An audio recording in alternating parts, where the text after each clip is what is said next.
everybody, I'm Tom Vasel and welcome to Look Back. This is a series of videos that I do where I take a look back at reviews that I did a year, 5 years, 10 years, and 20 years ago this very week and tell you what I think about them now. Well, if I think about them at all. This year, or this week anyway, I didn't review anything 20 years ago, so we're just going to start with 10 years ago. 10 years ago, I reviewed Asgard's Chosen. You probably never heard of this. It's a deck building game from Mayfair Games, and it just wasn't very good. This was, during a time, 2013. A lot of deck building games are coming out at this point in time, and this one seemed like it was kind of trying to jump in on that, but just didn't go anywhere. The next one, The Hobbit: An Unexpected Journey, actually is a much longer name than that. The Hobbit: Unexpected Journey to Lonely Mountain strategy game. This is one of my biggest drops. I'm dropping this one from a 7 to a 5. The last one was a 5, by the way, Asgard's Chosen. This is a game, it's a cooperative game from WizKids, but the production of this has I've gotten really sour on this over the years. At the time, I was kind of excited. Hey, I was excited about the Hobbit movies. I was excited at Eric Lang's design here, and there's some decent ideas here, but it just doesn't come together and hold up enough well to talk about a long time later. Firefly, the game. Oh my, 10 years now. This one's just a 6 for me. I know a lot of people like it and has its dedicated following, and I don't want to take anything away from that. I understand people loving Firefly. For me, I wasn't that invested in the Firefly universe. I like it. I don't love it. I think it's fine.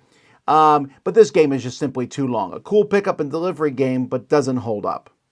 Yugo. This is from Play This One. It's a weird little trick-taking game. 6.5. One Night Werewolf, 10 years ago. Now, this is not One Night Ultimate Werewolf. This was One Night Werewolf that we played. I remember distinctly playing this game thinking, this is a silly little game. And I really enjoyed it. This originally came out from a publisher in Japan. And then Ted Alsbach picked it up at Bezier Games and ran with it. But One Night Werewolf, a 7. Patch History. I just took this one out of the Dice Tower library. And I know. It's such a unique, weird game. I give it a 7.5 about placing down tiles underneath, on top of each other. You're patching up history. It's very esoteric and weird and neat and cool and funky, and no one ever plays. That's why it's out of the library. But I still appreciate it myself. And String Safari. That's right. Before Mike DeLisio was on the scene, Tom was playing Hayashi games, String Safari, where you put a string down and trying to capture animals, but the string can go all over the place. Such a cool, wonderful little game. 7.5. All right, 5 years ago, I reviewed Fort Sumter, the Secession Crisis. This is a little GMT game that just there's nothing there. I played. I was like, this is like I'm. Sometimes these games have too much going on. You're like, whoa, this one has too little going on. So I give it a 5 out of 10. Eco-Links, trying to connect lines and do different things. It's kind of an abstract, fun little game. 7 out of 10. Men at Work. I remember this game from Pretzel Games when they were starting to do their dexterity line. And this one here, which is, it's a cooler, fun theme version of Jenga with these big things. Like I said, there's like a theme putting people on top of these beams as you put them out. 7.5. Magic the Gathering, Heroes of Dominaria. So this one's kind of a weird one. I thought about this for a while. I gave this an 8.5. I like it. It's a board game version of Magic the Gathering. But it's not really Magic the Gathering. It's using the Magic the Gathering theme. The components are not great. They're okay. But it has such a neat gameplay. But this one got no buzz, really, and died on the vine. But I still really enjoy it. 8.5. And Chronicles of Crime. Okay.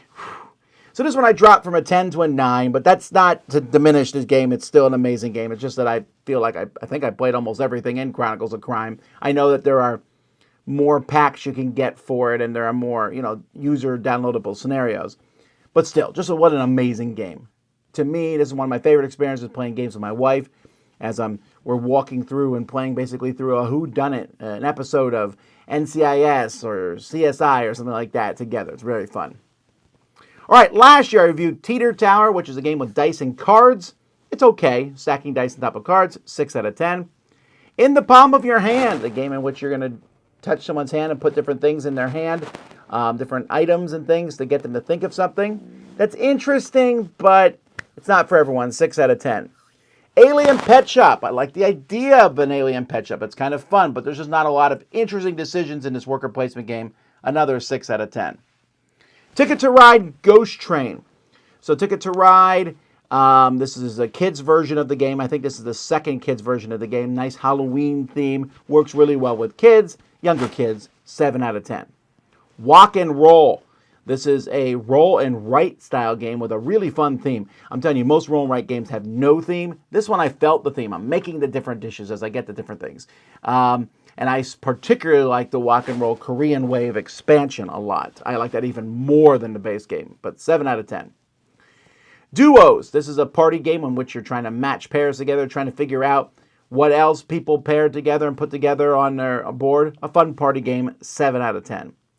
The Great Split. So this is a pretty simple game in which you have some cards, you're going to split them, hand them to someone, they take half and give them back. And then you just get points for all these different things. You're passing stuff kind of around the table. So it feels almost like it's Seven Wonders a little bit, drafting, but it's very, very basic. There's almost no theme. I enjoy it, but it's kind of just the mechanisms there, a 7 out of 10. And then Revive. Oh, what a great game Revive is. I like the theme coming up out of the earth and going out and spreading across, but just the mechanisms of this game as you get so many cool little actions on your turn where you're placing a card and you're using the top or the bottom of the card and you might get some bonuses and you're kind of exploring out and your actions get cooler and it's kind of not a deck building game because you play half the cards and then you play your other half and you're kind of switching back and forth. So more of a hand building game. There's a lot of neat things in it. I really enjoy Revive. And that's it. That's what I reviewed a year, 5 years, and 10 years ago. Thanks so much for watching Look Back. Until next time, I'm Tom Vasel, and this is the Dice Tower.